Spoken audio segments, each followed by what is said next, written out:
I'm Klopfanstein, and you're in the hot seat on a Media Monday. Welcome back to the hot seat on this Media Monday. My guest today is Rocco LaDuca. He was a reporter for many years at the Observer-Dispatch. He wrote a series that's very well known called, what is it called? The Mob Files. Yes, we're going to talk about that in a moment, but after doing that for some time, he left to work for working government. So what is it that, so why did you decide that, the reporting it was time to try something else? You should always be aware of where you are. I don't like the thought of always like, well, do this and then get on to the next thing and the next thing and the next thing, because you're not enjoying like the experience. And had I left the OD after a few years, there's so much of opportunity that I would miss. And the understanding of that, the bigger picture you see when you spend a lot of time somewhere, that's the learning experience. Not like putting your 2 years on a resume and then getting the next job. And a lot of the reporters I know that left, they're doing, I don't know, doesn't seem very fulfilling to me. But to each their own. Yeah. I've had a very, very fun, entertaining life for 20 years. I may not have much to show for it in terms of the big fame and everything, but in my little world, you have the body of work, right, which counts for a lot. Right, so. And I've had a lot of opportunities and a lot of experiences. But after 10 years, and I honestly would have expected, I could have stayed at the OD my whole life. Like, I liked it there. Going into a newsroom is a very wonderful experience every day. It's something you're not going to get anywhere else, no matter what it is. I kind of would like to feel that as and it's sad because you'll probably never get that again. I probably won't. Right. Yeah. But so I was like, all right, I was getting itchy. I'm like, I need to at least get out of my comfort zone. You should get out of your comfort zone and force yourself. And then Senator Griffo, who I know for 10 years, had an opening for communications director, kind of like his spokesperson, the media guy. Right. And I was like, I've never done that before. Can I do it? How's it going to work? And I was scared and nervous. But I knew Joe. And then I went there and I did a few years, a little under 3 years of that. And that was when Trump was getting elected and campaigning. So it was a very interesting time in politics. Yes. And all I'll really say about that is that it helped me and opened my eyes to a lot of the stuff, for better or for worse, a lot of the stuff that goes on behind the scenes in politics. Yeah. You learn, every journalist, it was like an internship to me. Every journalist should do some kind of job like that, and you realize what the issues are, how the system works, how governing works, what's real, what's the noise, what's propaganda, what really goes on, and it really helped me understand the political system. What surprised you the most? Or what was the big takeaway? Like if you could tell somebody who hasn't had the benefit of that, like what would you say is something that they should understand, or maybe that you understand that the politicians are never as bad as you think they are never ignoring you as much as you think they are. The reality, and Senator Griffo knew this, the reality is that your constituents aren't going to remember the press release you put out there about a bill or legislation or anything like that. They're going to remember the time they called you up and asked you, help me with my Social Security, or help me with my power's off and I can't get anybody, or the DMV is screwing me over, or whatever it is. Right. Or homelessness. There's homeless people on Oneida Square. They're all over the place. Like, nobody knows where to go to when stuff like that happens to their elected officials, and they might not have the answers, but those people, and I would take those calls sometimes, those people wanted to know that somebody was listening to them, because they all had a problem. They might have been rude about it, but it was a problem. They were fed up with it. Yeah. And so that's the fact that people thought they were getting the runaround, or the system wasn't responding to them. That was never true. It was just, it's not as easy, and there's a lot of inefficiency, and there's a lot of stupidness as well, and that's government to some extent. And there is the concern about elections, and but I'll just go back to what I said. All the stuff that people say about all elected officials, they're never as good as you think they are, and they're never as bad as you think they are. I think it's interesting what you're saying. They're humans like everybody else. They so are. Remember that. And I also think too, like probably, and you would know better than me about this side of it, with government, I would think it's pretty much the same is like what I find media is like. It's kind of a machine. Like, you know, there are people that I know that like listen to this show or that see like stuff I post about the show or watch clips, and sometimes like ascribe these motives. Like I have some kind of agenda. Like I want to get this guy in to push this or push that. But the truth is, it's just a machine. Like I just got to get someone here for next Monday. Who can talk for an hour, get ready for that, then get that one done, get it edited, get up. Like you really don't like, and I'm sure with politics too, like you're not sitting around thinking, who can I anger, who can I disappoint, or who can I, Well, you know, like you really just do the best that you can with as much as you can, as fast as you can. Well, there are bigger forces that are kind of at play there. Like, it is like a chess game. If you're an elected official, you do have to think about who's this gonna tick off, who's going. Right, Obviously, right. it's easy to figure out who's gonna like something you do. Yeah. It's hard to often predict what's gonna have a bad reaction. Yeah. Because you might be trying to do, and that's the balance. You're trying to do something good. You're trying to solve a Right. problem, but oftentimes the problem you solve might cause a problem for somebody else Down the road. or another group. And Yeah. so the teacher evaluation issue Right. with Cuomo, Yeah. like Yeah. our educational system in New York is broken. There's a problem there. It's very complicated. Parts of it work very Teachers well, are though, I good would say. teachers, but the system that's in place right now, a lot of people on the outside can look at it and say there's not enough accountability for teachers there. What do you say about, like, I kind of wonder about that. I guess because that kind of hits a nerve too. like how do you handle an issue like that when, like, I as a teacher know that there's like just enormous accountability. Like I think it's hard sometimes when you interview someone to know when to push back and like when to let them say their thing. Well, from what I saw not behind the scenes, it was often very public, but what I saw when you're talking about is your own a whole- experiences, yeah, it's working for easy. Griffo, is Yeah. that when Cuomo wanted to evaluate the teachers, Yeah. the teachers union got really upset. Mm. And then Anthony Brindisi, the teachers union loved Anthony Brindisi because he voted against it. Senator Griffo knew that there were issues with it, but your party's got to stick together sometimes when Right. it's a matter of votes. And Yeah. when you've got slim majorities, you Right. got to kind of keep your people in the ranks, where Yeah. Brindisi had a little bit more leeway, Right. and he could do what he wanted to. Right. So And- sometimes it really is like a machine. People play their roles.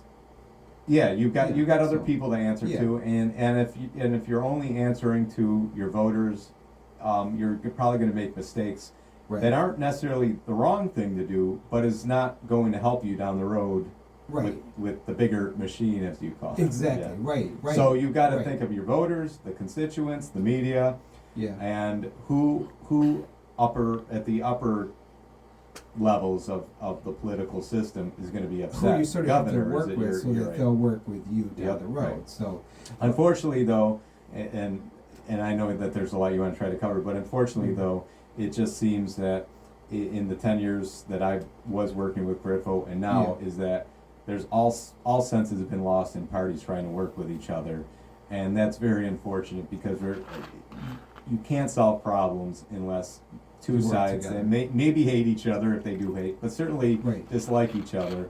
That unless they can just suck it up and bite their tongue and shake their hands over something to solve a problem, Yeah. you're not going to solve any problems. And it's very hard for anybody to do that, right? So I wonder, like, you know, having had that experience and like seeing what you see now, you know, in terms of how politics is, but also like reading your reporter's farewell when you left the OD, it does sound like, you know, as a crime reporter, you do have to write about a lot of tragedy and a lot of anguish, and a lot of crime, and a lot of like the darker side of stuff.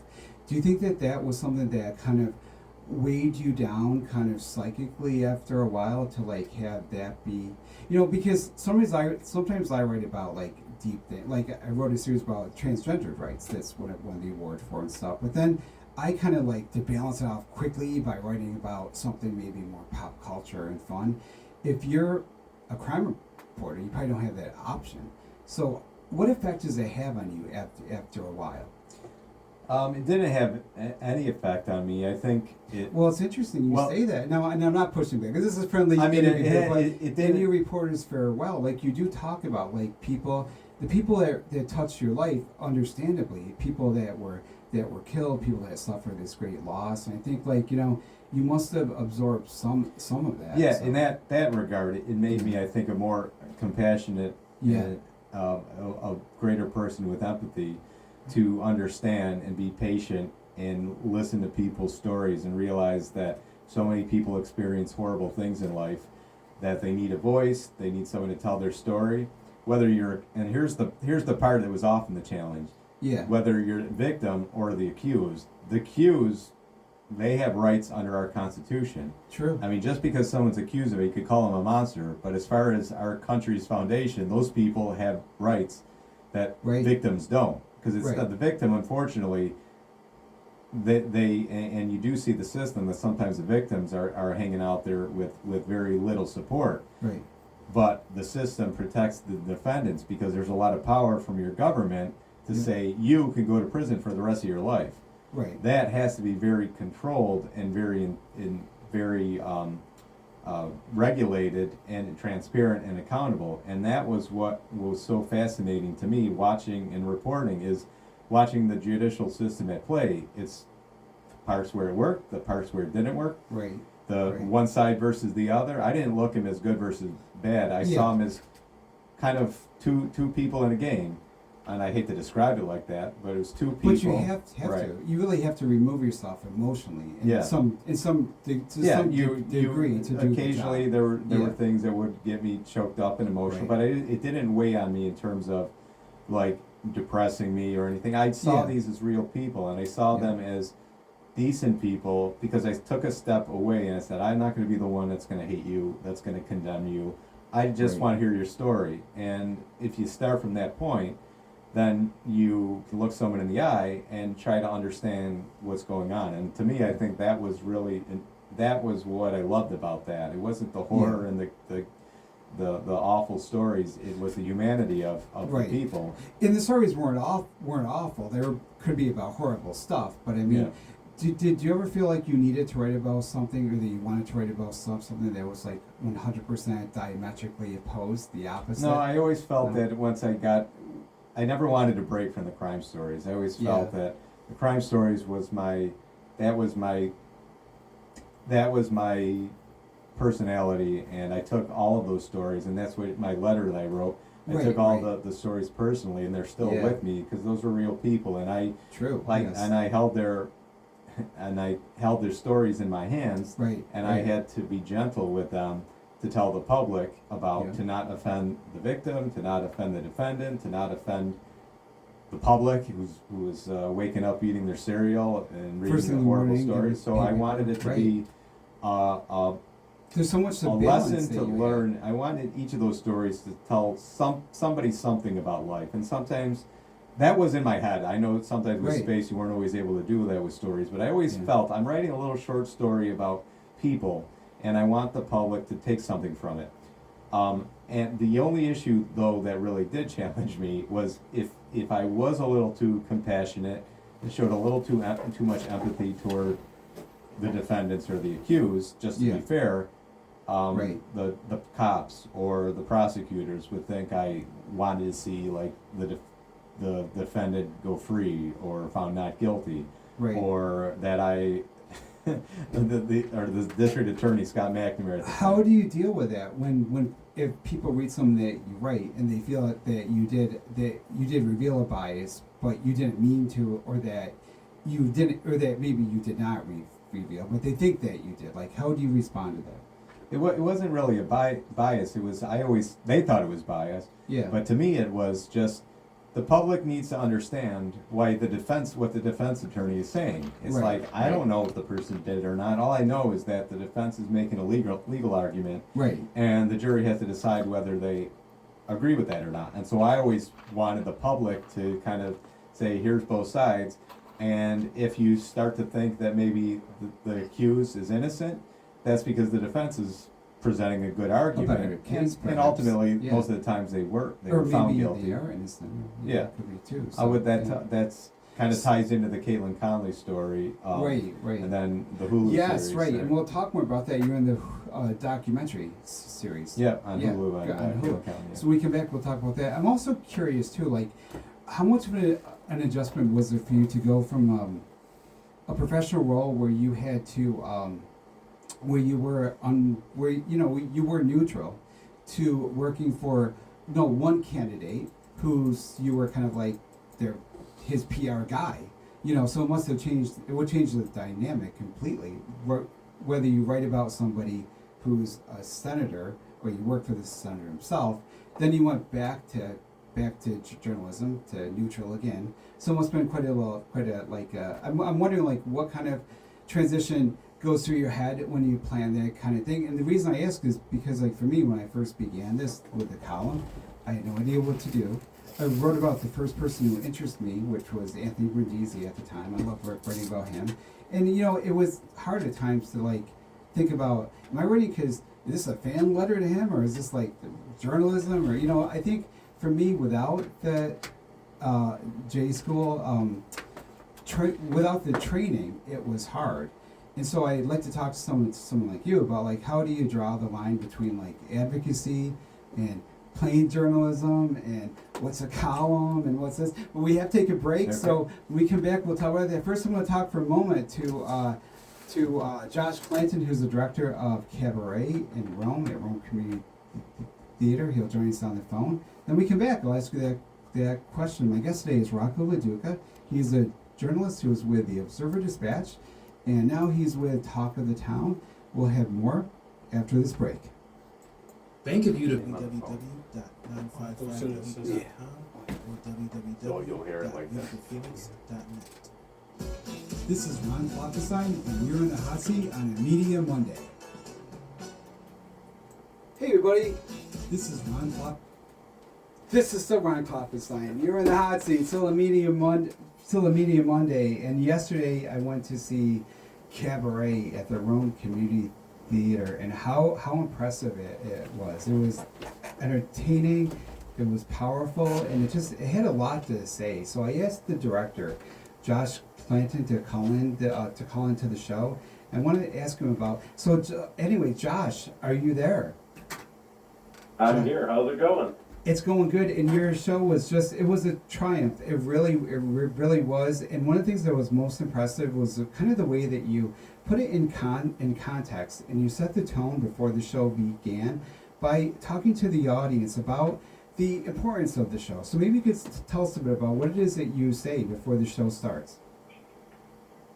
Yeah, I give a little breakdown that this isn't going to be a feel-good story, even though the first hour 20 minutes of the show drawing you in. I think there's a lot of parallels that we see in today's society that is like, oh, it's not so bad, but if you take a deeper dive into the media of both 1930s Germany and even today, there's a lot of parallels. Absolutely. I remember the one character when he kept saying that he's a Jew, but he's still a German too, and thinking that would protect him, and it didn't. And it really does have so many parallels. One thing I want to say before I forget is I was super impressed by the set, because one thing I noticed is that whoever designed your sets, like in the beginning, all the kind of like the fringe, the kind of the glitter icicles that added to the whole Kit Kat Club festive scene. But then by the end, as it became more heavy and the lights were more harsh and the Nazis came to power, that same backdrop, it looked more like it kind of looked like a concentration camp backdrop. It was really amazing how subtle you guys, just with musical cues and with lights, but also of course with the acting, how you really drove the point home. So who is? Yeah, I mean, there was a lot of elements that went into it. Obviously, I designed the set, but I had so much help with scenic design, like all this decorations and stuff from Lorraine O'Donnell, and then Corey Aldrich is a phenomenal lighting worker. Oh, light, yep. So I had a lot of help along the way. It was very good. And if people now, you're going to be presenting this for one more weekend on Friday, Saturday, and Sunday. What are the times, and how can people get tickets or find out more information? This Friday and Saturday night at 7:30, and then this Sunday afternoon at 2:30. You can get tickets online at romecommunitytheater.org. There's a link to the ticket website. It's called Ludus. Tickets are $20 for adults, $15 for students. And very much worth the price. And I'll have like links to all that stuff in the show notes. I'll probably get those up by Wednesday at utkphoenix.net. So Josh, congratulations on a great performance, a great production, and good luck with this weekend's shows. Thank you, Ron. Bye. So Rocco, for you, we had a little feedback there. So Rocco, you went from doing being a crime reporter to working in politics, and then how long did you work for Senator Joe Griffo, and why did you decide to go back into media? So all that kind of happened, and what I would say is just a matter of the fate of life. Things line up in a way that you wouldn't otherwise do something were it not for this happening and that. So my first point that I made a few moments ago when you were talking about it was that every reporter should have kind of like the background of working in politics to understand how it really works. How it works, yeah. Another lesson I learned is a lot of the news reporters out there talking about politics and all that, they are getting things wrong. They don't get it. They don't understand it. And that's part of the journalist is you got to get somebody to explain it better. But for the public to know, don't always, or take everything as you read it in the media or hear it as just something to consider and do your own research, because the reporters sometimes don't have the whole story straight, as we all know. And then after I did that for a few years, then Jay, the main host of Talk of the Town for years, with Ken Rozier and them, they were looking for a new host to join the show, and was Mark with him at the Mark Wilbur, the attorney, and they had some changes at the time, so they were looking for a new face, and they knew that I knew a lot of people around the area. I had a reputation here. I worked for the senator. I understood the issues, and do you want to come and join the talk show? I'd never in my life thought of ever being on the radio. I thought it was kind of silly. I'm like, you could be on TV. I want to be David Letterman on TV. Right, that's true. Yeah. Now I'm a newspaper reporter. I love that. I want to be like the newspaper reporters from the 1940s. With like Orson Welles and Citizen Kane. And then about who goes on the radio other than old people. Right.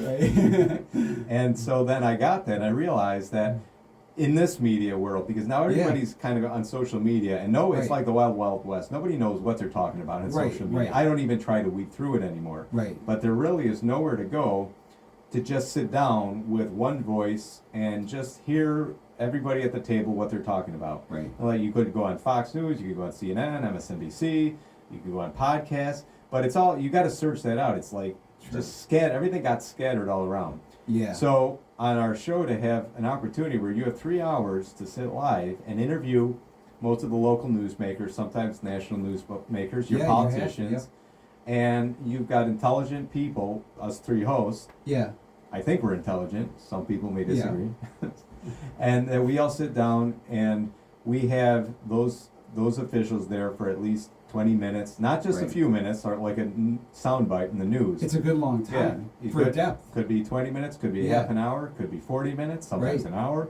We cover a lot. And to have something in real time, live, that the public can listen to, that they can call up to sometimes, they can text in and we could read their messages. Right.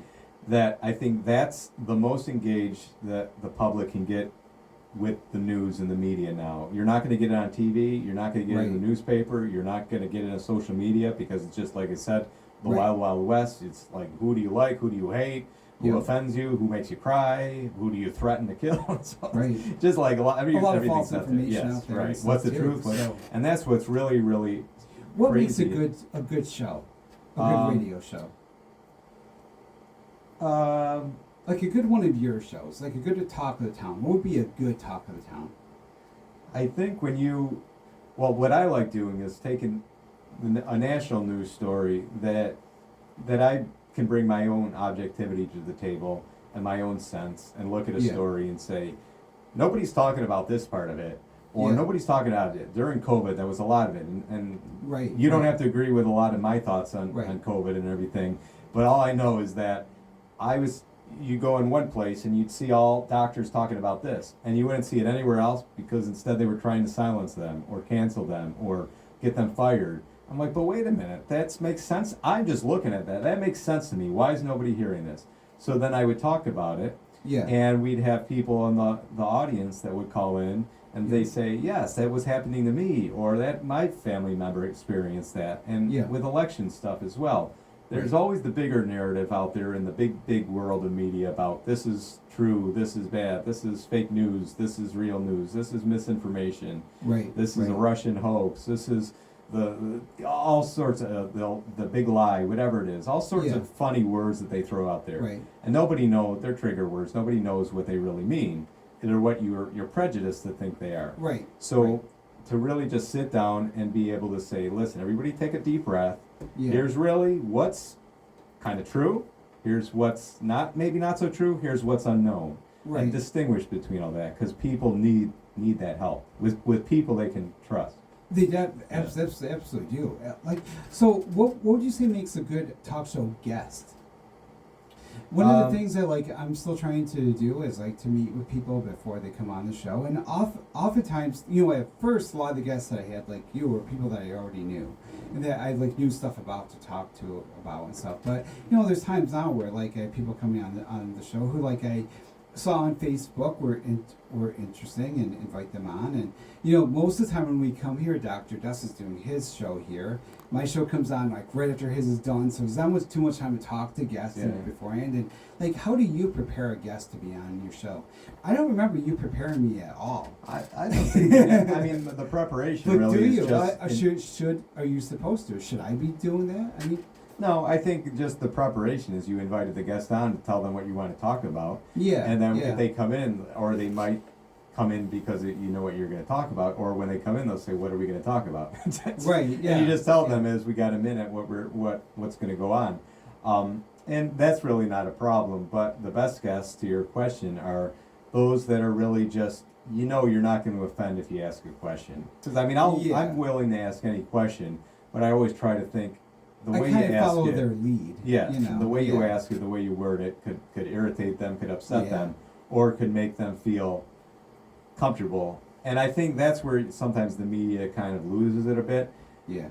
Everybody wants to get to the same answer to the question. Right, You don't have to be rude about it. Right. You don't have to harass them. And I think we all want Right. a new answer too. Yeah. Because a lot of people, they're in the news a lot. They give the same answer to every reporter. And Well, they yeah. always want that new- Then the new reporter thing. gets combative and Yeah. essentially saying, "Well, I don't." Right. What I think when I see that is, "Well, I don't Yeah. like your answer.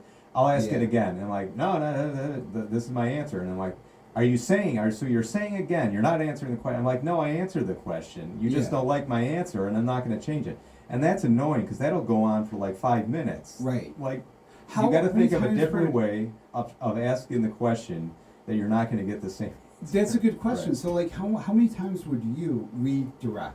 Say you ask someone a question that you do kind of know the answer to, and you would like them to give that answer, and they're evasive or they do something. How many times would you redirect and say well, but what I asked you is. I think that there's a good formula, a good approach is that you acknowledge the point that they're making. Yeah. If you're I've already asked the question, you acknowledge yeah, I know what you're talking about. I agree with that. Yeah. But and this is the best way I think kind of an approach to ask is, well, what would you say to people out there who are saying, because it's not me, Right. if you're saying that that the Trump. No, I understand. I mean, it's kind of like I've said before. My David Letterman was Barbara Walters. So she's someone who I studied her interviews, and she would say there are those who say, or some would conclude, or Yeah. things like that, as if people are saying this, so I'm giving you a chance to address it. Right, you know? because Not nobody like wants to I'm sit down in an attacking you. interview and be accused Right. of something that is a little uncomfortable by Yeah. the person they're sitting across from. So ask Right. it in a way that will kind of like removes you from the conversation Yeah. and is essentially them talking. And I just think a lot of reporters, for whatever reason, maybe they have an agenda, maybe it's their egos and their personality Yeah. and they like a fight. But to me, it's just you can always get to the answer you're looking for Right, if you right. approach it in the right way, and don't try to make it a fight over them not giving you And an I think answer. Just think sometimes- of another way to try to ask the question that they True. have to give you a different answer. And I guess sometimes you have to accept the non-answer as the answer. Yeah, I mean, too, nobody so. wants to sit there and realize they're not going to change their answer, so just Right, keep asking. and sometimes the non-answer speaks volumes more than if they actually said what they. But I do want, before you run out Yeah, of time, yeah. I do want to redirect, because you have all these papers you printed out of my mob do. files. I mean, and you didn't we actually ask- should talk down the road about this because I really want to talk about this whole mob Yeah. thing, like with more depth too. So I actually would like to talk to you down there. So maybe we'll like push this aside for now. So because But I we did. are- I'll just say I Yeah. did do a 7-part series. Yes, This was right. back in when the Right. OD won the Pulitzer Prize. I think it was some anniversary or when Yeah. it was the 150 some anniversary of when they got the Pulitzer Prize for covering crime and corruption in Utica right. back in the 50s. And so I did a 7-day series looking at each era, the 20s, 30s, 40s, Right, 50s, 60s, right. 70s, of the Utica mob coming in, and the corruption and the killings and unsolved murders, and then essentially the fading Right. away in the 80s and the 90s of the Utica Mafia. And they were What I mafia would too. actually like to do is like talk to you, do a whole show Yeah, just we could on do that. this, and maybe have like some other guests, maybe like from the Oneida County Historical Society or something, because this really is a masterpiece, and I think it's important too. Like to, but before we go, so Yeah. I have we have some time. But I have a wild card question for you. You would ask So- me anything. So I know that you, like me, have interest in like UFOs and X Files and that kind of stuff. What I'm curious about, here's one thing. We talked about doing a story together sometime. I think that Oh, would be yeah, a yeah, good right. topic. But I'm curious though. And I've always wondered this, like why doesn't the mainstream media do more on that topic? And once in a while, something will happen, like the Phoenix Lights. It was like a tremendous like. It was a tremendous, like, I don't know what it was, some sort of ship that covered the skies over Phoenix, covered with lights, and like everybody saw this, everybody got videos of this. For a day, the press covered it like realistically. The governor at the time, I think it was Buddy Romer at the time, perhaps, or Simon Fife Simon, he promised to investigate it, but then the next day, he came out like with someone dressed up like an alien. and Yeah, he the made rest of fun of it, right? Yeah, so like I'm curious, like why is it that every time a mainstream reputable media it wades into this and starts to like really cover this, and sometimes they've interviewed generals, like people who are credible people who say yes, we've seen this. And it seems like instantly, like within a day or two, it has to be like joked away, Why is that? Well, haven't you been paying Why are we attention ignoring in it? recent years that we're not Well, I ignoring? have. There's been a Things shift pop in. up, like in Mexico, they see them. Well, no, it's not. It's not even that. It's. I mean, there's not enough time to really lay this all out there. But Yeah. in 2017 or so, there was this shift in the attitudes of UFOs, and Right. they call them UAPs now. When Yes. the military leaked videos of pilots and these images of the Tic Tac ship in the sky, Right, and right. these were real encounters, real pilots. And then this was a real governmental body that was spending millions of dollars to research these things. Right. That was no longer deniable. Right. And the media that was the first time Yep. that the story ever really got presented in a way Yep. that could not be denied. And for whatever reason, and some people think we're on the verge of there being some acknowledgement that we're going to. I've thought that for 20 years. Yeah, and like last summer, a year ago, when those latest whistleblowers came out and testified in Congress, now you have Right. hearings about I these know, people I know, talking about right. finding or knowing people in the government and the military that saw Right. bodies and things like Right. that, and that's part of Congress now in Right. their hearings. So I So don't know why what to haven't take we away from it. I just don't know what come to out believe. as a society and as media and say this is true. I think because I don't know if anybody really knows what's true, I think, and that's what's hard to tell, is that you still have entities within the government that I think are very protective of some aspect True. of this. Yeah. So yeah. I think there's those that are trying to Who inform make the people public not talk, I'm because sure. they don't like this Yeah. as being secret, because there are pilots out there that could die when these things are Right. practically hitting them. Right. And right. unless you know how to take one out or Yeah. to save your, that's a threat, and you don't know Right. where it's coming from. So that's a national security. There are people Right. that are concerned about that, Yeah. and then there are people in the government that don't want you to, that for whatever reason, maybe they know something that people don't, Right. but they want to act. They want, not the media. They want to act like there's nothing to see here. So Right, there's a right. tension in the government with Yeah. those who want to be transparent and those who are still trying to deny it. Right. But the reality is we've got things flying around in the sky that Mhm. nobody knows what they are, where they're coming from, and I think there's a level of technology that is really key to how we move forward in the future. That if vehicles or whatever these are can move and defy physics to move the way they are, Yeah. that's something very powerful That we if should used study. to the benefit of Mankind. mankind, and Yeah. not as a military weapon. So Right, that's what- right, yeah. So I mean, I definitely hope that someday this is like becomes, becomes studied. I keep waiting for like the, for someone of Another stature, spy David balloon to Muir go or across the someone sky. well, like for a David Muir or someone like or PBS documentaries or someone to really like say, look, there were generals who are saying this. People who ran nuclear power sites who are saying we lost control of our silos because they'd taken control for a while. These ships, so.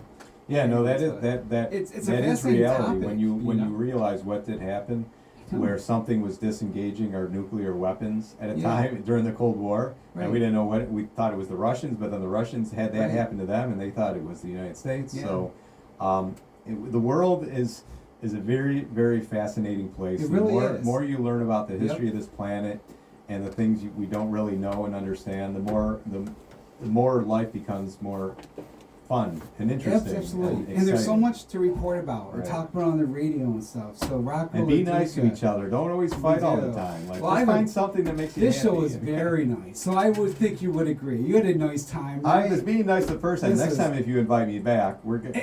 We got to talk about the mob next Yes. time. Really cool though. So Rocco LaDuca has been my guest. This was a hot seat on a Media Monday. I'll have links to his stories for those mob stories. We'll talk about them down the road, but I'll have links to those in our show notes at uticphoenix.net. Next Monday, I will not be here. I'm away, but I will be here next Wednesday for a special Media Monday Wednesday bonus edition. So for now, I'm going to kick things over to Jay Easy for the Easy Ride Home.